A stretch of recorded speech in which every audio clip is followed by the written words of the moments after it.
Biz Allah için kalben dünyayı terk edip edemediğimizi nasıl anlayacağız? Üstad Hazretleri şöyle bir ifade kullanmış. Aklı başında olan insan ne dünya umurundan kazandığına mesrur ve ne de kaybettiği şeye mahzun olmaz. Zira dünya durmuyor, gidiyor. Dünya gidiyor mu? Evet, insan da beraber gidiyor. Allah Allah. Baksana, saçların kırlaşmış. Gençliğin dün gibiydi.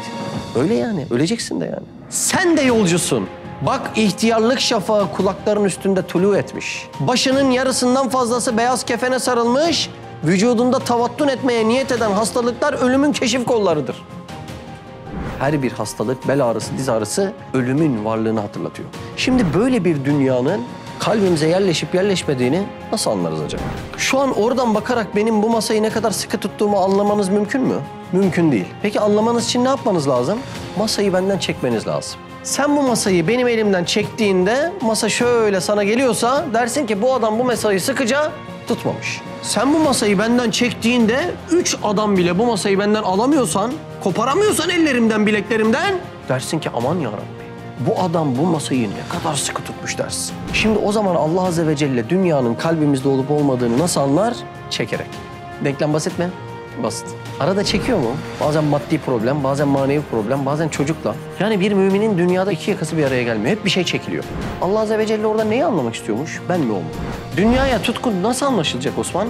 Çekerek. Allah Azze ve Celle çektiğinde sen eğer onu bırakmıyorsan kalben alakadarsın, yapışmışsın demek. Allah Azze ve Celle çektiğinde Ya Rab sen verdin emaneti ve sen geri alıyorsun diyebiliyorsan kalben alakadar değilsin, sadece elindedir demek.